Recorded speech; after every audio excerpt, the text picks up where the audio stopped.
fact, I think after we get through next week's Wisconsin gubernatorial runoff, which is a pretty big deal to both parties, from that point until the political conventions in late August and early September, it looks to me like on the landscape, the Dewhurst-Cruz race is the biggest national political story, Diego, right? I agree. And it's interesting because I'm not sure that if you were just having a conversation with these guys about stuff, that they disagree about really that much. Right. But there's a huge perceived difference in what you would get from each one of them as a senator, right? That's right. I actually spent a lot of time with Ted Cruz around maybe 2006. I was part of the congressional redistricting case, not the most recent one, but the one before it, I think, in 2006. And he was the Solicitor General for Texas. I don't think I agree on 90% of things with this guy, but he is a machine. He's brilliant. He's incredibly well spoken. Yeah. He can put together the most cogent argument or explanation for something on the spot. Yeah. He's a shark. So I mean that in a good way. No, without the charm. Just kidding. But he is brilliant. He is Supreme Court caliber. Yeah. I mean, the guy is brilliant. And I think at a certain point, people are going to figure that out if they haven't already. I just wonder, Jonathan, and maybe you can enlighten me on this. I see a lot of growth potential for Ted Cruz. There's a whole lot of people that still don't even know who he is. I don't really see that for David Dewhurst. I mean, who's left in Texas that suddenly will become enthusiastic about David Dewhurst? Right, he's a known quantity. Right, absolutely. So his 40-something%, to me, that's about as good as it gets. Right, and like Diego, I met Cruz 4 years ago, and interviewed him, and I did a profile about him for the Wall Street Journal at the time. And I've said since then that he is the future. If people like Ted Cruz can't be elected to higher office in the Republican Party in Texas, then the Republican Party's days are numbered. He's the future of the Republican Party of Texas, and whether he wins this race or he runs for some other office, if he doesn't very quickly become a leader, an office holder in Texas, it's very bad news for the Republican Party. I don't, and I think you're right. I think the more people get to know Ted Cruz, and he is a very, Diego's right, he's a very smart guy, very smart guy. I mean, you can just, when you talk to him, his grasp of the issues, and when I interviewed him, it had to do with this case that he argued before the Supreme Court about a death penalty case here in Texas. His grasp of the issues and of the law is really amazing, and that's why at such a young age he's running for the U.S. Senate first, right out of the box. And so over the next 2 months, for those voters who don't know who Ted Cruz is and haven't heard his story and haven't heard him speak, there's a lot more upside for Cruz than there is for Dewhurst. That's right. And the other thing that works against Dewhurst a little bit, Sylvia, it seems to me, is that this is not a state where you can argue about electability, where you can say, look, you gotta go with me, David Dewhurst, because I'll keep it a Republican seat. We can't take any chances with somebody else. This isn't a state where Republican voters are going to worry about that. No, they're just going to want to make sure that initial candidate is strong enough. They can have the one they want. Right. They don't have to settle for the one that can win. Exactly. Now, one of the questions that I have is he does associate, he is the Tea Party candidate and has been getting national attention really from the start. But I mean, leading up to like that Monday, Tuesday, I was seeing Ted Cruz all over the place, and networks, and they were just talking about this race. And I'm wondering, for the Texas Republican Party, I get the whole Tea Party association and stricter conservative values more to that, but why not just run as a conservative candidate and just redefine, I guess, just the Republican Party? There seems to be like this need for him to associate himself to that more conservative group or identity, and then I'm thinking that it's because he's thinking this will give him more national play, as opposed to just being a Republican from Texas. Yeah, what about that? It's Is it the brand? Is the brand Republican? Did that give him a little bit more of an edge? And if so, why does he need that? Why can't, you know? It gives him a huge edge. This is Texas. If he were running in Illinois, maybe the backing of the Tea Party wouldn't matter. In Texas, it's a race to the right in the Republican primary. And even Dewhurst, you know, Dewhurst and Cruz are trying to collect as many votes to the right. There's no one's trying to get independent voters to come in and vote in the primary. They're trying to get the Republican base to come out and vote for them.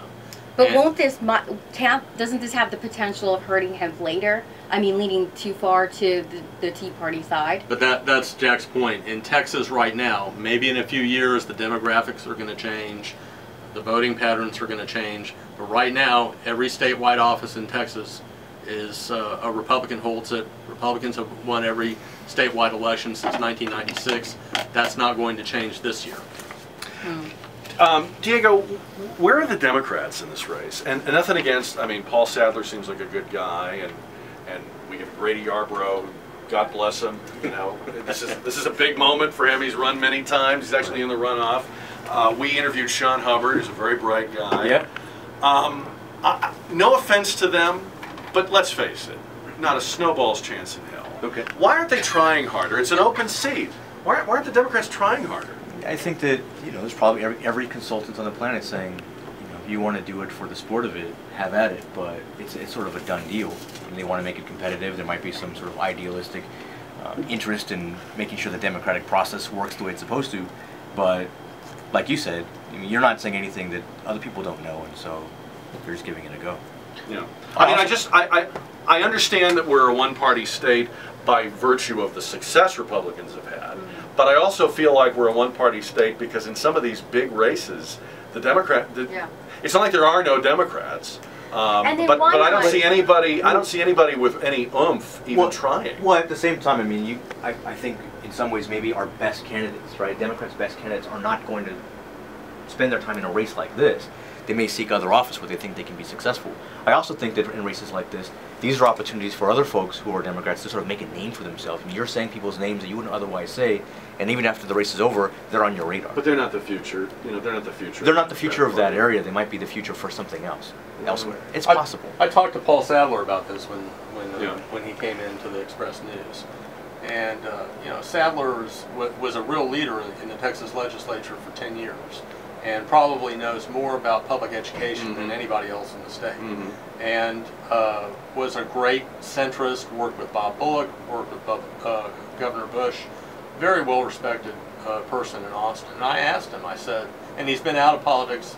He had a son who was in a terrible accident. He was out of politics and out of public life for a number of years. And I asked him, you know, are you in this just to walk the plank for the party, or are you in it to win? And he said, look, you know, I want to win. I wouldn't have done this if I didn't intend to win. But the bottom line for him is that without the money, he can't possibly compete against a Cruz or a Dewhurst. And there's no money that's going to be coming in from the National Party. And the big givers in Texas are like Diego said, they're going to pool their resources in the races where they know they can win, where they can make a difference, and they don't think they can make a difference in that race. Let's talk about another politician. At one time, he was sought after to run for president as an independent. It was thought that nobody could bring our country together like Michael Bloomberg. Respected in both parties, business background, mayor of America's biggest city. This week, he actually did bring America together. I think you could argue, only not in the way he intended. This giant soda rule, or big, you know, anti-big gulp, or whatever you want to call it. I mean, really? Obesity is epidemic in our country. My question, my question to my listeners is, I don't even know, why do we put up with this? Why do we keep electing people who treat us with such disdain and insult our intelligence to such a degree? Because we complain about things like this. People love to have a field day just complaining about it. But Michael Bloomberg just skates to re-election. I mean, but I wonder in New York City, maybe that's what they want. Maybe that is what they want. I don't know. That's a good point. I mean, sometimes these elected officials are here for the people. And what if people are asking for something that crazy? You know, he's right. We don't So they live may there. be saying, we cannot stop ourselves, Diego. We can't, if there's 28 We need ounces, we'll help. get it. If there's 32 ounces, we'll fill it to the brim. We If cannot you help put it in ourselves. front of me, Please I stop will us. ingest it. It's a longer conversation, Jack, honestly. I think that, like I said, in New York, they may think it's a good idea. They may be, I don't know, they may be experiencing skyrocketing obesity rates among young kids. A lot of those kids are arguably, if it's like anywhere else in the country, very, very poor, right? And when you're very, very poor, you live in a poor neighborhood, it's easy to get lots of really, really bad food for a very small amount. Right. And if you see these two things coinciding, it may be a Hail Mary attempt to fix it, or at least to draw attention to it. Right. But I would also like to, I would argue that any political person's going to have a bad call now and again, right? Yeah. And I would hope that they, for someone like him, they don't say, here's the menu of things that he's done, and this is the one thing that we should vote him out on. I don't think that's thoughtful. This is like, voting. a Hall of Fame quarterback throws an interception. Yeah. Okay. So he threw an interception on It this. could be, yeah. Probably. Right, but again, maybe people in New York are asking for it. Maybe it's his attempt to deal with the health crisis that's burgeoning there that we're not aware of. But yeah, sure, certainly interception. I mean, if you want to drill down into it a little bit, I think it's debatable that this even has an effect. I mean, Yeah, they're going to find their soda. it seems very, to me, Jonathan, it feels very carefully crafted and symbolic, and why 16 ounces? You know what I mean? I mean, of all the things that may be impacting people's weight lines or waistlines, and then stepping back even further, where in the charter of the city, where in the definition of the job, where does chief diet officer, come in? Well, I mean, I'm sure he'll make the argument, and a lot of politicians and public policy experts would make the argument that it's a public health issue. Societal costs. Yeah. Right. Now, why can't I go out and pick up two 16-ounce cups instead of one 32-ounce cup? I don't know. And maybe there's a regulation that you can't have more than one. who knows? Limit to I want to see the enforcement of this. Yeah, what does that look like? Yeah. I want to know what that will look like. Will there be people with pins poking holes in, larger containers? What happens if you sip off the top Oh. of the 16-ounce and then refill it? Oh, well, You've just gone over. you'll never be heard from I again. feel like I'm in law school again. And the same day, yesterday, we were talking about this. We had a story of a guy who, just very quickly, lives in, I think, North Carolina. He went through a health crisis a few years ago where he almost died. He was very overweight, had every bad habit you can think of. He was laying there in his hospital bed and started researching diet and so forth. He convinced himself that he wanted to do that caveman diet, that no processed foods, high protein diet. He goes on that, loses 100 pounds, beats the diabetes, gets off the medication, feeling great, starts blogging about what he's doing. People are writing to him saying, this is great, asking questions about it. He's answering their questions. The state sends him, they print out his blog, 19 pages, with red lines drawn through things he's not allowed to talk about because he's not a licensed dietitian. So it's interesting to me. We care about you so much. We're gonna watch how much Coke you're drinking. But God forbid, two people just having a conversation about diet or weight loss. I mean, really? This is what I don't get. There's somebody in North Carolina with the time to read blogs, Diego? Hey, I'm not there. I know, but I mean, Well, then, if somebody were to It's follow ridiculous. that blog and die, then they could sue him.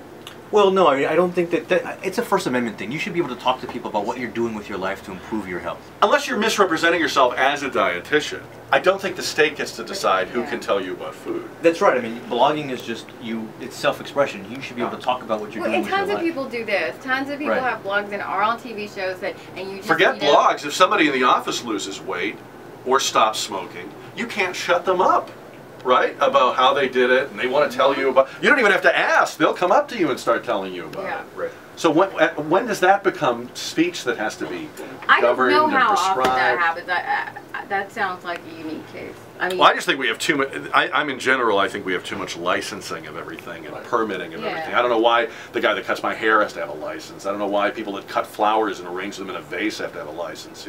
In some states, interior decorators have to have a license. How wrong can interior decorating go? You ruined my life with Can that you- color. Do people know die? why, Do people though. die with unauthorized interior No, but decorating? this all does go back to some kind of accountability at some point in history, at some time when an emerging industry or job profile was coming to age. Yeah. People did it correctly, and some people were scamming others, Right. and people were hurt either in their pocketbook. But isn't there or some physically. responsibility of a person to determine the reliability and the veracity of the information they're consuming? I mean, are we so You're helpless? talking about competent cultures and communities. Yeah, are we so right? helpless that we can't ever decide when we're, reading or hearing something, worthwhile? Oftentimes, what happens, Sylvia is right. I mean, but there are laws on the book against false advertising, against misrepresentation, against fleecing customers. Made by people who practice those things to an art form level, by the way, right? Probably so. Here's how I did. But frequently, what happens in this licensing business is that what's happening is that the people who have the business are creating a cartel, Right. where they're protecting their business. Right. And look at the way. They're pulling in the ladder behind them, so Right. to speak. Yeah. Look at a good example in a lot of big cities is the way the taxi concessions are run. Yeah. And there's a limited supply, and it's a limited supply because the people who own those licenses don't want competition, and they Right. want to be able to support a high rate. All right. Speaking of competition, we're going to talk about the food truck thing with Diego Bernal and our gang of four when we continue here. 10:44 on 550 KTSA. We had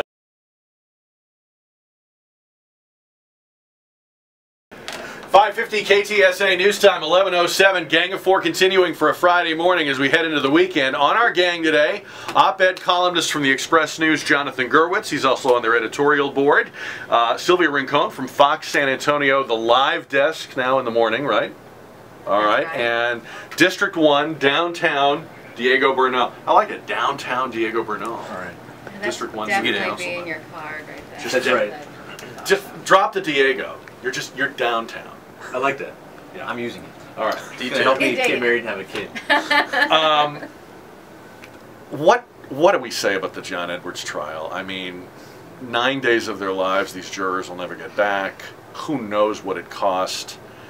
Did we learn anything? I still don't really understand campaign finance law. You show me 9 days of a high-profile murder case, I might know more about how they try murder and prove it. This, to me, didn't get us anywhere, did it? No, I think you're right. It just frustrated a lot of people. I mean, it seems like it was, 5 weeks and then 9 days of deliberation? I mean, he basically came out and said, I am a bad person. You got that part right. I just don't think I broke the law. And they couldn't figure out, the jurors, to the extent they've commented, Jonathan, have basically said, we couldn't agree on whether he And I broke think the that's law. right. And the campaign finance laws, to an extent, are written that way. They're intended to be nebulous so that you can push the boundaries. Mhm. That's part of the the issue in the Tom DeLay cases. Mhm. There was a federal case and there was a state case against Tom DeLay. Federal cases went nowhere. State cases are now on appeal. And the reason why is because they're very nebulous and you can push the boundaries. And in politics, the ability of people to give money, and this goes back to the Citizens United decision with the Supreme Court, is money is speech. Your ability to give money to an individual, to a campaign, to someone who's running to office is a representation of speech. Right. And so we give a lot of latitude to the ability for someone, whether it's a union worker who wants to make a donation, or Bunny Millen who wants to give $1 million to John Edwards. We give a lot of latitude to allowing people to support the politics of their choice. I understand that and I agree with it. Diego, I gotta say though, stepping away from the law for a minute, I don't get this Bunny Millen. I don't get this 198-year-old woman who just, she's like that little old lady in the Looney Tunes cartoon with wads of money, she's throwing money into the fireplace to start the fire. I mean, what is she getting for giving John Edwards millions of dollars? What power does he have over people that he can do that? I don't know. I mean, I would bet that there's a whole separate lawsuit that could be had about whether or not she gave that money under duress, or whether you know someone who's Right. caring for Sound her. mind Right. and Right. Sound mind and body, exactly. I think it's a separate issue. I was frustrated by this, right? One, because I used to be a John Edwards fan, and so you hate to see someone fall. I mean, it's disgusting what he did. And the second thing is that I think this is another high-profile case where the lawyers prosecuting didn't really do a good job. There was an article today, I think, in one of the Washington papers that said that everybody, including John Edwards himself, who is a skilled trial lawyer, said, "Is that the best they've got? Right. Is that their case against me?" And then his team sort of coasted the rest of the way because they knew that the lawyering was so bad. And so I'm not sure how much of it was evidence and how much of it was just bad lawyering. And I think that when you take on a high-profile case, you have to put forth your best. It doesn't sound like That's a they good did point. But I want to answer your question directly, Jack. How did Bunny Millen succumb to this? And the answer, and everyone in this room knows this, because if you spent time around politicians, especially politicians at the top of the food chain, people who are running for president, they have gotten to that position because they have a personality, they have a kind of personal magnetism that gets people to do things that they wouldn't normally do. And whether that has to do with, you know, whether that has to do with sex and hitting on women, or whether it has to do with campaign donations and giving and writing bigger checks, those people are able to persuade people to do things that they would not normally do. And John Edwards was one of those guys. He has it. He has this kind of, he can walk into a room, he can get the attention, and he can get people to do things. Yeah. Do you think because they went ahead, went forth with the trial, one thing I was wondering if these, the prosecution was saying, you know, maybe we do have a weak case, maybe they acknowledged that internally and said, but let's just go ahead and put it out there. That way he is tried in the public. There is some kind of sense of what wrongdoing here. I actually think. Oh, okay. I'd well, the be heads are curious to know- shaking in here. Well, let me You talk. guys in the Let me car. throw this out there. I may get shot down too, Sylvia. I was just wondering. If you don't have Riel Hunter and the love child, if you just have a standard issue senator / presidential candidate who has misused campaign funds for something less sensational, do you have this trial? I would say probably not, because I'm sure that what you're talking about is run-of-the-mill, all the time, Right. everyday politics. Right. Yeah, I mean, I'm thinking both about politicians I like and don't like, that there's probably a lot of cross-pollination of money and whatnot. There's too much of it sitting around for there not to be, right? And again, going back to the delay case, I mean, that's why after all these years, I mean, that case was brought, I think, in 2003, 2004. Yeah. I mean, we're almost 10 years into this case, Right. and we don't have, you know, we've got one verdict Yeah. that's on appeal. He'll And- probably die of natural causes before we get to the bottom. Yeah, I think, and that was an extraordinary case. Right. You just don't see these cases because I think they are rather common and they're not worth prosecuting. Let's, while we're talking about forgiveness and healing and moving on, what did you think about the president's gaffe at the Medal of Freedom ceremony where he referred to Polish death camps? You know, my first reaction was that just really did seem like a very innocuous misstatement. I don't think he was attempting to redefine history.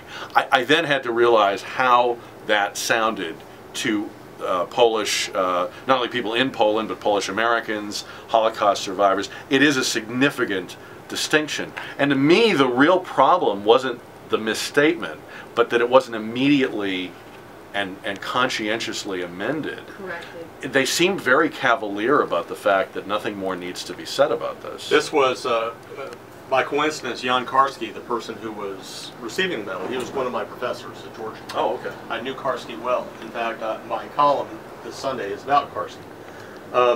There's more to that story. This was the misstatement about the Polish death camps, which is something that Poles are very sensitive Right, about. right. That on its own was not enough to create this international incident. And the distinction is, from the perspective of Poles, and this is accurate, I mean, they were an occupied country. Right. They were not running the death camps. They were Nazi death camps in Poland. When you say Polish death camps, it sounds like the Poles Right. were running them. And Exactly. that's what Right. they were victims, and that's what they're sensitive about. But this was the culmination, and there were two other things that preceded this. First, you remember when President Obama said we're not going to build the missile defense. Right. He did that back in September. It was on the 70th anniversary of the German and Russian invasion of Poland. So that, I mean, the timing of that was a slap in the face to the Poles. And weren't they also offended that he didn't go to the state funerals after that plane crash? There was that, and then there was also, he went to Poland last year, and Lech Walesa, who was the senior statesman in Poland, the leader of Solidarity, the hero of the nation, wanted to have a one-on-one meeting with him, and Obama wouldn't do it. For whatever reason, he wouldn't do it. And he said, I'll meet with him with a group. Maybe Walesa doesn't golf. But I wouldn't. Or play basketball. But I wouldn't. He wouldn't meet him on his own. And Walesa said, fine, I'm not going to meet you. And so there's been bad blood between not just the Polish government, but the Polish people. So they were not predisposed. Right. To so this was the last straw. okay. From the Polish perspective, this was the last straw. Yeah. I think they could have helped their cause, the White House, I mean, Diego, by just if not on the spot, very soon thereafter, you say what you need to say. You issue the apologies, you do it in person, you speak movingly of how much you feel their pain. And it's true for any sort of a situation like that. Get out in front of it. You say, look, that's not what I meant, but you took it away that I didn't intend, but I understand the way you feel, I acknowledge it, and I own my mistake. After all, they were honoring Jan Karski. I mean, they were. That's right. Point to that and say, well, of course we know how serious and significant this is. That's why we're hanging out. Right. I didn't mean it that way. You took it a certain way. I'm really sorry. Let me tell you something let me tell you how I really feel to clear it up, and then you put a period at the end of that sentence and you move on. And I just don't think they did that very well. It's ironic that we were told the Obama presidency would be the end of this kind of ham-handed, awkward cowboy diplomacy of the Bush administration, and yet in incident after incident after incident, it has continued. We are in a very fallow period for skillful diplomacy in this country. I think it's been going on for several years. Yeah, I completely agree with you. I was about to say that, this administration has many times made some clump like that where he misspeaks, and it's not so much, I think, that, like you were saying earlier, that it was it was an innocent, flub, but it's how they react to it. It's how quickly they get in front of it. It seems like there's always this delay, overthinking, or this what appears to be a cavalier attitude about their reaction to it, and it never plays well. And I think that affects not just the administration, but just the attitude that goes out to the rest of the world. I don't know if I would say this administration has been marked or marred by gaffes. I mean, with the news outlets we've got, you're going to see that the president, any president, Republican, Democrat, is human, right? And they're going to make mistakes, but I wouldn't say that this, compared to other administrations, is one marked by all these mishaps. Not to take away from what you're saying. You're right, but the argument that some people have made is Obama is so much different than Bush, and he's so much more intelligent, and he's so much more knowledgeable about the world than Bush. But he's just like he is just like all of his predecessors, including Bush, in making these kinds of mistakes. And I think, it's a game of expectations. The expectation was, and the label was, he's not going to make these kinds of errors because he's so smart. Well, and they actually made an effort to say, when he was first campaigning at the very beginning here, how he was going to make these relationships and this better PR effort with. But is that the measure? I think the measure is different. Not whether he does it or not. That the volume of mistakes compared to Bush are the same. I'm not even going there. I'm gonna disagree with you. All right. You can. I will disagree on that one. I'm not really counting mistakes. Yeah. Poland is a key ally. There is nothing you don't do to put this right. If it was just incorrectly phrased on the teleprompter, or he read it off the teleprompter wrong, there's nothing you don't do. You do the missile shield. You thank them profusely for their loyal participation in Afghanistan and Iraq when other so-called old-line allies had already left. This is a simple one. There's no two sides to this. I agree with you on that. And I don't know why we keep slapping Poland down. And it's good politics too, by the way. And that's one of the reasons. You would think a guy from Illinois would know something about the Polish-American vote, right? And that's one of the reasons, frankly, why they were honoring Karski this year, is because it takes care of a constituency. But he managed to mangle it. I think, I understand what you're saying, Diego, about being fair, but I think they are the ones who told us this would be an extraordinary presidency. They painted it charismatic. Right, you're saying they oversold it. Yeah, a little bit, yeah. And what I happened think so, is... yeah. I get that. I mean, I just don't know if the expectation that they are perfect is fair. I think the volume is different, but not saying that. I'm not even saying I'm okay with it. I also think he does it, it's an ongoing thing. It isn't just what was set up in 2008. He was giving a speech to some Jewish leaders this week, and he actually said, I know more about Judaism than any other president in history. Now, based on what? I mean, how would we even know that? I don't know what the measure of that is. That was from Indonesia. He learned that. Why would you not just I think that Barack say, needs to block walk a little bit. I care, I understand. He needs to go block walking. Yeah. Like, why is it always a candidates. superlative? Why is it always, I'm the best, I know more, no one before me's ever done it? No one likes that. I mean, No, they don't. I wouldn't think so, but I think, Jack, you get what I was saying is that, and I'm not trying to compare, honestly, the two administrations. I'm just saying in general, he does say these things. And then instead of retracting or being the charismatic, I guess, eloquent president we thought he was going to be that doesn't offend, he's not quick to repair that. Anyway. Karl Rove had a good line in his column in the Wall Street Journal yesterday. He said, Americans like to see in their presidents more responsibility and less credit. That is, they like to see presidents who take responsibility for things when they go right or when they go wrong, but a president who gives credit to others. And he said in the case of Obama, it's frequently the other way around, that he takes the credit, but he doesn't take the responsibility. This is coming from Karl Rove. Karl Rove. Wow. Okay. Are you sure? I don't know. I think we often conflate what we see presidents doing with what they're actually doing. If he stayed in the White House all day and put in long hours at the desk, I don't think he'd be a better president. But maybe it would look like he cared more or was doing more.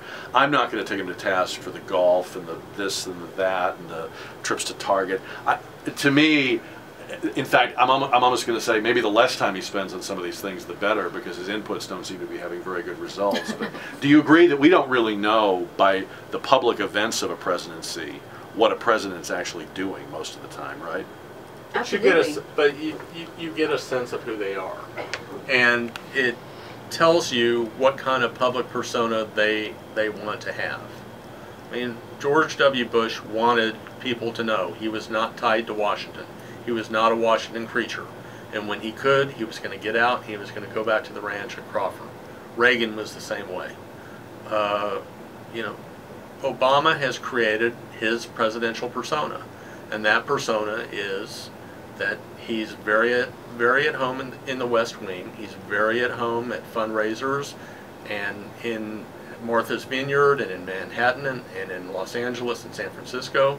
He's at home on the golf course. I mean, that's his persona. But that persona doesn't jive with the one he initially was pushing, and that's been the biggest problem. All right, we're back with the lightning round on Gang of Four. It's 11:23 on 550 KTSA.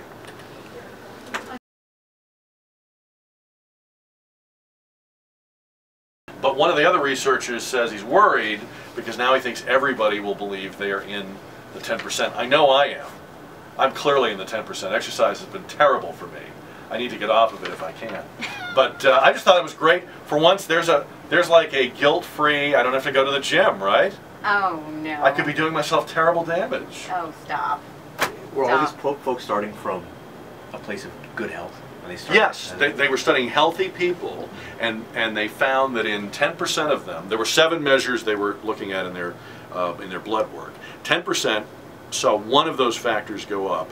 Another 10% saw 2 of the factors go up. Are they talking about what kind of exercise? Let's get some perspective, because now if you're not eating the right food and you decide to go and train for a marathon, you can. You have to eat well and exercise? Yes.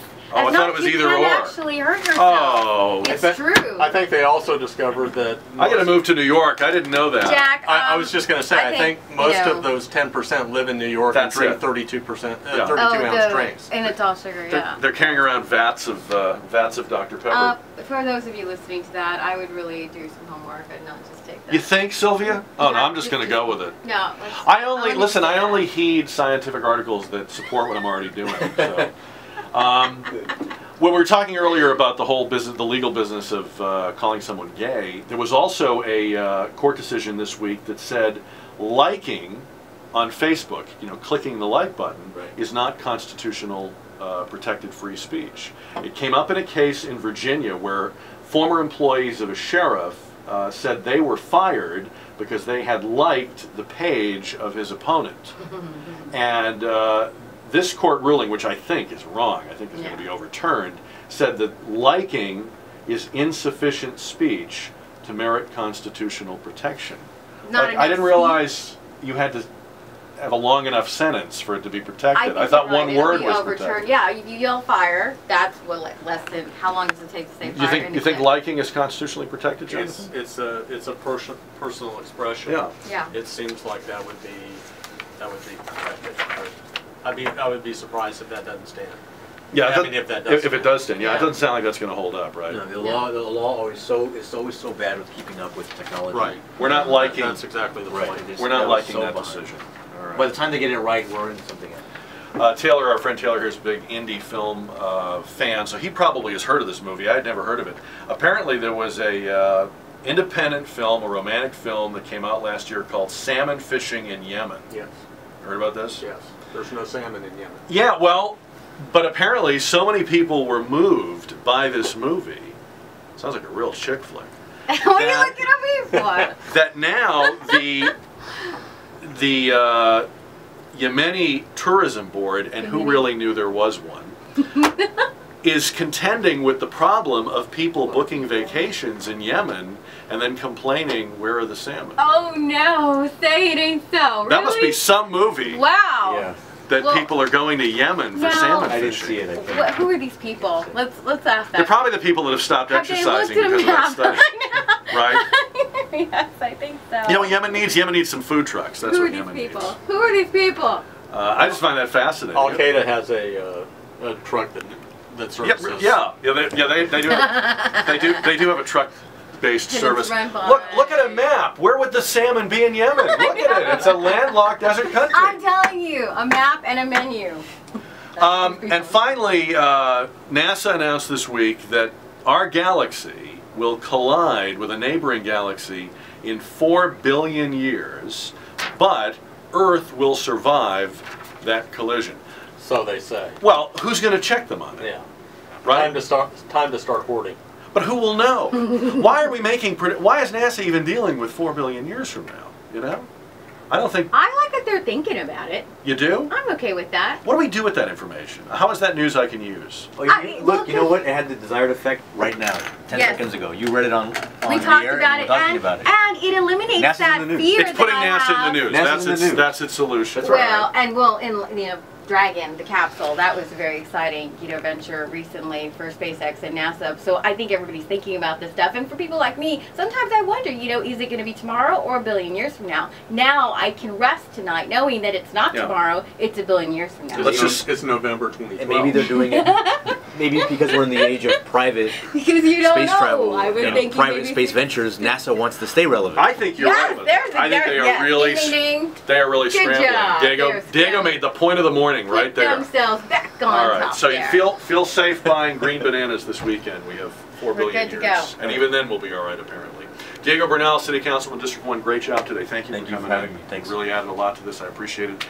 Jonathan Gurwitz, always great to have you on. We appreciate you and hope you have a good weekend. And Sylvia Rincon, Fox San Antonio. Am I now? The live desk. Are you now? Don't. We're not talking about celebrity It's beneath crushes. you to even. Who's your new celebrity crush? I don't have one. Come on. Is there a campaign? I'll consider you. Can I start to run for that? Yeah, you should start a Facebook page. Okay. We'll like it if that's allowed. Don't forget, podcast for Gang of Four goes up on the Jack Riccardi page at KTSA.com, and it's free in the iTunes store too. It's 11:43 on 550 KTSA.